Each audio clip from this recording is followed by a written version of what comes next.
আসসালামু আলাইকুম। সবাই কেমন আছেন? আশা করি সবাই ভালো আছেন। আজ আপনাদের জন্য নিয়ে এসেছি গল্পের ৩ নম্বর পর্ব। আশা করি গল্পটি আপনাদের ভালো লাগবে। তাহলে চলুন শুরু করা যাক। আমার হাতে জিনিসটা দেখে তিশা পুরোপুরি হতভ্রম হয়ে যায়। ও ভাবতেই পারেনি এমন একটা জিনিস ওর জন্য আমি আনবো। তিশা একবার আমার দিকে আরেকবার জিনিসটার দিকে তাকাচ্ছে। কি বলবে আমাকে কিছুই বুঝতে পারছে না। আমি বললাম, কি হয়েছে? অমন করে কি দেখছো? তিশা বলে, না মানে এটা তো মেহেদি। আমি বললাম, হ্যাঁ মেহেদি। আজ আমি তোমার হাতে মেহেদি দিয়ে দেব। তিশা একটু অবাক হয়ে আমার দিকে তাকায়। আমি বললাম, এখানে অবাক হওয়ার কি আছে? আমি কি পারি না তোমার হাতে মেহেদি লাগিয়ে দিতে? তিশা কথা না বলে চুপচাপ নিচের দিকে তাকিয়ে আছে, কেমন যেন ইতস্তত করছে।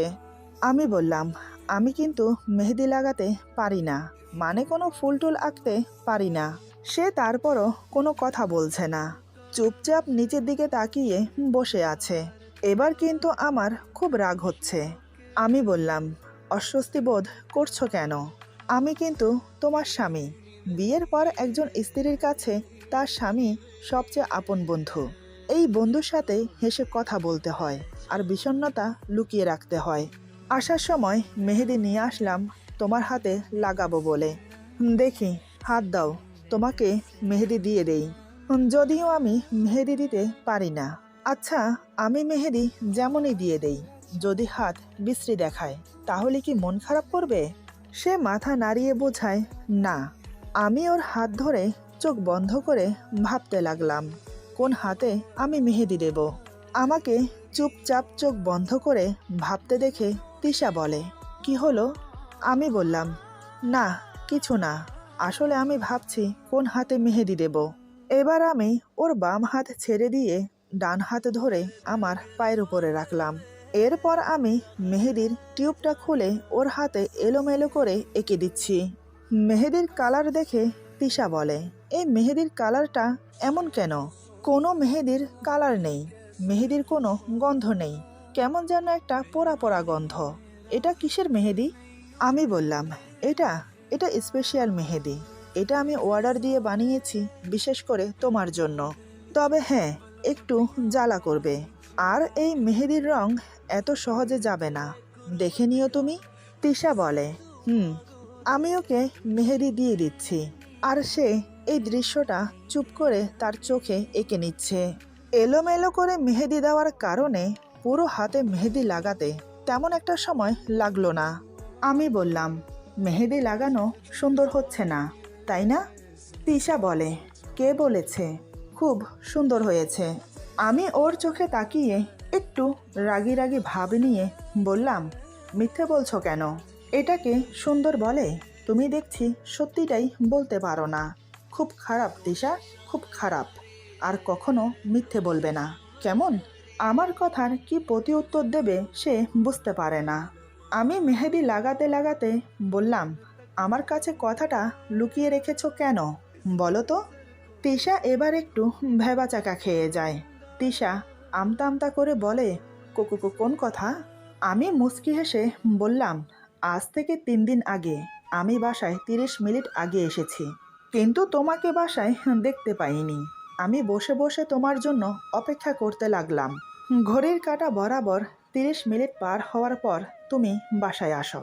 তুমি আসার পর যখন তোমাকে জিজ্ঞেস করলাম যে কোথায় গিয়েছিলে, তখন তুমি বলো বান্ধবীর সাথে দেখা করতে গিয়েছিলে।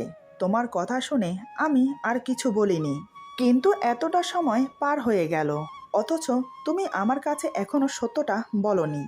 আমি অপেক্ষা করেছিলাম তোমার সত্যটা শোনার জন্য। ভেবেছিলাম তুমি নিজে থেকে আমাকে সত্যিটা বলবে। আমি কিন্তু সেদিন ঠিকই তোমাকে দেখেছি বেলকনি থেকে, তোমার পুরনো বয়ফ্রেন্ডের সাথে। তার বাইকের পেছনে তার কাঁধে হাত রেখে বসেছিলে। এই হাত ওর কাঁধে রেখেছিলে, তাই না? আমার কথা শুনে তিশা চুপ করে থাকলো। এই চুপ থাকার অর্থ আমি বুঝতে পারলাম না। আমি বললাম, উত্তর দাও। তিশা তারপরেও চুপ করে আছে। এদিকে সে হাত বারবার নাড়ছে। বুঝতে পারলাম ওষুধ কাজ করতে শুরু করেছে। আমি ওর হাত শক্ত করে ধরে আছি। ধীরে ধীরে ওর হাতের জ্বালা বাড়ছে, সাথে ওর ছটপটানি। চোখের কোণায় জল চিকচিক করছে, কিন্তু মুখে টু শব্দ করছে না। আমি বললাম, কি ভুল হয়ে গেছে? তিশা মাথা নেড়ে বুঝায় ভুল হয়ে গেছে। আমি মুচকি হেসে বললাম, আর এমন করবে না কেমন? তুমি জানো, কেউ আমার সাথে এমন করলে না আমার খুব রাগ হয়। এমনিতে আমি মানুষটা অনেক ভালো, কিন্তু এই ভালো মানুষটার রাগ যখন বেড়ে যায় তখন কি করে ফেলি নিজেও ভেবে পাই না।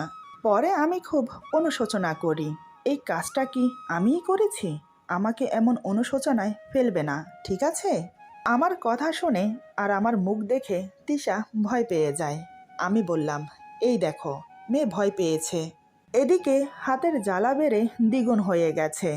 এতক্ষণ যাও দাঁত মুখ খিচে হজম করছিল, এখন আর পারছে না। অন্যদিকে হাতও ছাড়াতে পারছে না, কারণ আমি হাত শক্ত করে ধরে আছি। তিশা এবার কান্না করে দেয়। কান্না করতে করতে বলে, আমার হাতে জ্বালা করছে, আমার হাত ছেড়ে দিন, আমি হাত ধোবো। আমি বললাম, সে কি, এই মাত্র মেহেদি লাগালাম, ভালো করে কালার না আসার আগেই ধুয়ে ফেলবে? Very bad Tisha, very bad. আরেকটু অপেক্ষা করো। তিশা বলে, আমি আর পারছি না, হাত জ্বলে যাচ্ছে আমার, প্লিজ আমাকে হাত ধুতে দিন। আমি একটা তাচ্ছিল্যের হাসি দিয়ে বললাম, না না না, এত তাড়াতাড়ি তো হাত ধুয়ে ফেলা চলবে না। তুমি জানো, বাজারে কিন্তু অনেক মেহেদি কিনতে পাওয়া যায়, একদম সস্তা, মাত্র 50 টাকা। কিন্তু আমি সেগুলো না কিনে 50,000 টাকা খরচ করে এই স্পেশাল মেহেদিটা বানিয়েছি, একমাত্র তোমার জন্য।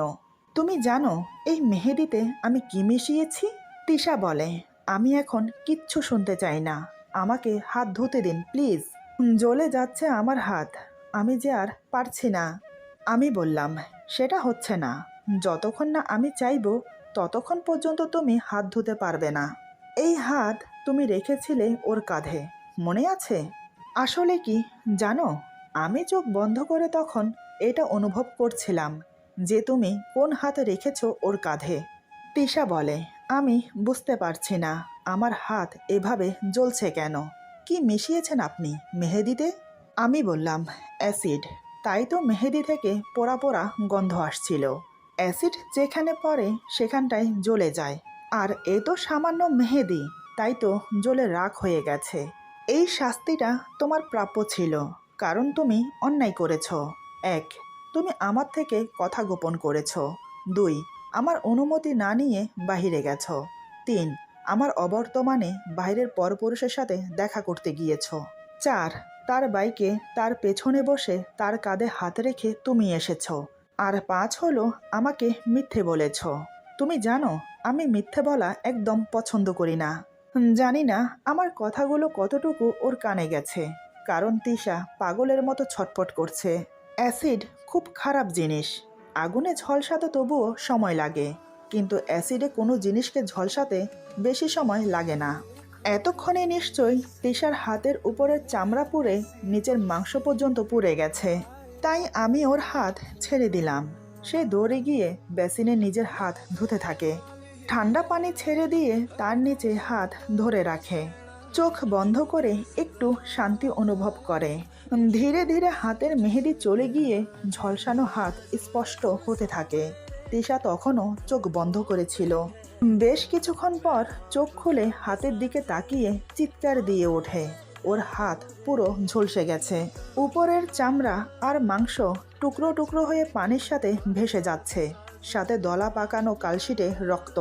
এসব দেখে আর নিজেকে স্থির রাখতে পারল না, সেখানে মাথা ঘুরে পড়ে যায় আর সাথে সাথে জ্ঞান হারায়।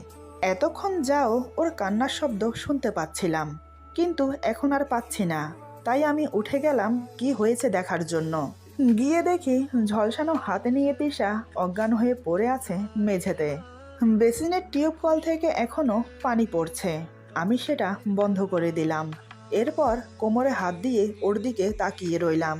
ওর প্রতি আমার রাগ এখনো বিন্দু পরিমাণ কমেনি, তাই আমি ওকে ওখানে রেখেই রুমে চলে গেলাম। একটুখানি মায়াও হলো না আমার। আমি আগেই বলেছি, রেগে গেলে আমি পুরো সাইকো, তখন আমার মধ্যে কোনো মানুষ বসবাস করে না। তখন আমি হয়ে যাই নিকৃষ্ট কোনো হিংস্র প্রাণী, যার মধ্যে দয়া মায়া মনুষ্যত্ববোধ কিছুই অবশিষ্ট নেই। আমি রুমে গিয়ে ফ্রেশ হয়ে না খেয়ে শুয়ে পড়লাম। এত কিছুর মাঝে খেতেও মন চাইছে না। বেশ কিছুক্ষণ এপাশ ওপাশ করতে করতে ঘুমিয়ে পড়লাম। রাত তখন কয়টা বাজে আমি জানি না। আমি তো গভীর ঘুমে মগ্ন হয়ে আছি। ঘুমানোর আগে জানালা বন্ধ করতে ভুলে গেছি, এমনকি বেলকনির দরজাও খোলা। হঠাৎ আচমকা ধুম করে আওয়াজ হলো, তাতেই আমার ঘুম ভেঙে গেল। ঘুম ভাঙার পরেও আওয়াজটা হয়ে চলেছে। এবার আমি দু হাতে চোখ মুছে চোখ খুলে দেখি বেলকনির দরজা খোলা, আর বাহিরে খুব তেজ হাওয়া চলছে। যত সম্ভব বৃষ্টি হবে। বাহিরের হাওয়ার কারণে বেলকনির দরজা একবার বন্ধ হচ্ছে আরেকবার খুলছে, তাই আমার ঘুম ভেঙে যায়। ঘড়ির দিকে তাকিয়ে দেখি রাত 9:30 বাজে। এত কিছুর মাঝেও তিশার কথা আমার একটুও মনে নেই। হঠাৎ পাশে চোখ পড়তেই দেখি তিশা আমার পাশে নেই। এবার আমার একে একে সব মনে পড়ল। ততক্ষণে আমার রাগ কোথায় যেন উধাও হয়ে গেছে। কিন্তু আমি যা করেছি তার জন্য এবার আমার অনুশোচনা হতে লাগলো। আমি আর এক মুহূর্ত দেরি না করে দৌড়ে নিচে নেমে দেখি তিশা এখনো অজ্ঞান হয়ে বেসিনের সামনে পড়ে আছে। আমি ছুটে ওর কাছে গেলাম। মেঝেতে বসে ওর গায়ে হাত দিয়ে দেখি পুরো শরীর ঠান্ডা বরফ হয়ে গেছে। ঠোঁট জোড়া কালশিটে নীল বর্ণ ধারণ করেছে। ওর হাতের দিকে চোখ পড়তেই আমার কলিজাটা কেঁপে উঠল। এই জঘন্যতম কাজটা যে আমি করেছি রাগের মাথায়, আমার বুঝতে বাকি রইল না। এটা আমি কি করে ফেললাম? কেন যে আমি নিজের রাগ কন্ট্রোল করতে পারি না? কি করব আমি এখন? আমি আর ভাবতে পারছি না। ওকে এভাবে মেঝেতে আর কিছুক্ষণ ফেলে রাখলে নির্ঘাত ঠান্ডা লেগে যাবে। আমি ওকে পাজা কোলে করে করতে করতে ওকে নিয়ে ঘুমিয়ে পড়লাম। সারা রাত তিশাকে আমার বুকে রেখেই ঘুমিয়েছি। ভোরের দিকে তিশার জ্ঞান ফিরতেই দেখে আমি ওকে জড়িয়ে ধরে ঘুমোচ্ছি। তারপর হাতের দিকে তাকিয়ে দেখে ওর হাত ব্যান্ডেজ করা। এবার ওর মনে পড়ল কালকে রাতের কথা। ও তো বেসিনের কাছে অজ্ঞান হয়ে পড়ে গিয়েছিল। তাহলে বেডরুমে খাটের উপর এলো কি করে? আর আমার হাত ব্যান্ডেজ করলো কে? কথাগুলো ভেবে এবার ও আমার দিকে তাকায়। আমার দিকে তাকিয়ে থেকে মনে মনে বলে, এই লোকটাকে দেখে কেউ বলবে যে লোকটা কতটা খারাপ? সামান্য একটা বিষয় নিয়ে এত ভয়াবহ শাস্তি কেউ কাউকে দেয়? আমি তো ভাবতেই পারিনি ভালো মানুষের মুখোশের আড়ালে এত ভয়ানক একটা মুখোশ আছে। আচ্ছা, আমার এখন কি করা উচিত? এই লোকটার সাথে সংসার করা উচিত, নাকি এই লোকটাকে ছেড়ে চলে যাওয়া উচিত? আজ সামান্য একটা ভুলের জন্য এত বড় একটা শাস্তি দিল আমাকে। যদি আবার কোনো ভুল করি তাহলে কি অপেক্ষা করছে আমার জন্য? আচ্ছা, ওনার কি একটুও লজ্জা করছে না আমাকে এতটা কষ্ট দিয়ে আবার আমাকে জড়িয়ে ধরে ঘুমোতে? তিশা কথাগুলো ভেবে নিজেকে আমার থেকে ছাড়িয়ে নিল। তারপর উঠে ওয়াশরুমে গেল। এক হাত ব্যান্ডেজ করা, তাই অন্য হাত দিয়ে কোনো রকম ব্রাশ করে মুখ ধুয়ে বেরিয়ে এলো। এরপর চুপটি করে খাটের এক কোণে বসে রইল। এখনো ভোরের আলো ফোটেনি। এদিকে আমার গায়ের উপর থেকে কম্বল সরে গেছে, তাই আমি ঠান্ডায় কুকরিয়ে জড়থর হয়ে ঘুমিয়ে আছি। এটা দেখে তিশা উঠে এসে আমার গায়ে কম্বল টেনে দিল। তারপর ঠিক আগের জায়গায় গিয়ে বসে পড়ে। ওর হাত এখনো কনকন করে ব্যথা করছে, হালকা হালকা এখনো জ্বালা করছে। দেখতে দেখতে সকাল 7:30 বাজে। তিশা এবার রান্নাঘরে গেল আমার জন্য চা বানাতে। কারণ যদি সকালে চা না পেয়ে আমি আবার রেগে যাই, তাই। একটা মেয়ে তার স্বামীকে কতটা ভয় পেলে নিজের কষ্ট যন্ত্রণাকে আড়াল করে স্বামীর খেদমত করে তা তিশাকে দেখলেই বোঝা যায়। সে যে এখন আমাকে বাঘের মতো ভয় পায়। কাল যে রূপ আমার দেখেছে, এরপর আর বুঝতে বাকি রইল না যে রেগে গেলে আমি কি কি করতে পারি। তিশা কোনো রকম চা বানিয়ে আমার জন্য নিয়ে এলো উপরে। চাটা টেবিলের উপর রেখে আমাকে ডাকলো। যদিও ওর মন চাইছে না আমার সাথে কথা বলতে, কিন্তু ওই যে ভয়, তাই সে আমাকে ডাকে। এই যে শুনছেন, সকাল হয়ে গেছে, আপনার চা নিয়ে এসেছি, উঠে পড়ুন, চা ঠান্ডা হয়ে যাবে। কয়েকবার ডাকার পর আমার ঘুম ভাঙল। আমি উঠে বসে চোখ খুলে দেখি তিশা বাঁ হাতে আমার চায়ের কাপ ধরে আছে। এবার আমার চোখ পড়ল ওর ব্যান্ডেজ করা হাতের দিকে। আমি ঝটপট উঠে দাঁড়ালাম। তারপর ওর হাত থেকে চায়ের কাপটা টেবিলে রেখে ওকে খাটে বসিয়ে দিলাম। আমি এবার মেঝেতে ওর পায়ের কাছে বসে পড়লাম। আমার এমন কাণ্ড দেখে তিশা আবার হকচকিয়ে যায়। মনে মনে ভয়ও পাচ্ছে, এটা ভেবে যে আবার কি হতে চলেছে। এদিকে আমি ওর পায়ের কাছে বসে ওর ব্যান্ডেজ করা হাতের উপর হাত রেখে হাত বুলাতে থাকি। কি বলে কথা শুরু করব আমি বুঝতে পারছি না। মাথা নিচু করে আছি অপরাধীর মতো। হঠাৎ তিশা আমতা আমতা করে বলে, কি কি কি হয়েছে আপনার? আপনি ঠিক আছেন তো? এই কথাটা আমার জিজ্ঞেস করা উচিত ছিল ওকে। সেখানে ও আমাকে জিজ্ঞেস করছে আমার কিছু হয়েছে কি না। এবার আমি সোজা ওর চোখে চোখ রাখলাম। আমি বললাম, ভুল হয়ে গেছে আমার। আমি অনেক বড় ভুল করে ফেলেছি। রাগের মাথায় এমন একটা জঘন্য কাজ করে ফেলেছি আমি। আমি আমি এখন কি বলে তোমার কাছে ক্ষমা চাইব? জানি না আমি আদতেও ক্ষমার যোগ্য কিনা। তারপরেও বলছি, I am sorry, I am really really sorry. বিশ্বাস করো, রেগে গেলে আমি নিজের মধ্যে নিজেই থাকি না। আমি তখন বুঝতেই পারি না আমি কি করছি, এটা আমার করা উচিত কি না। করে ফেলার পরে তখন আমার অনুশোচনা হয় যে আমি এটা কি করে ফেললাম। কিন্তু আমার কি দোষ বলো? আমি তো তোমার বয়ফ্রেন্ডকে একটা চাকরি দিয়েছিলাম, তোমাদের সম্পর্কটাকে একটা নাম দিতে চেয়েছিলাম। কিন্তু সেই জায়গায় যে সে পাল্টি দেবে আমি কি করে জানবো? তোমার বয়ফ্রেন্ডের প্রতি তো তোমার অগাধ বিশ্বাস ছিল, কিন্তু তোমার এই বিশ্বাসের মর্যাদা রেখেছে ও? আচ্ছা, এই কথা বাদ দাও। তোমার সাথে আমার বিয়ে হয়েছে 30 দিন হয়েছে আজ। এই 30 দিনে আমার প্রতি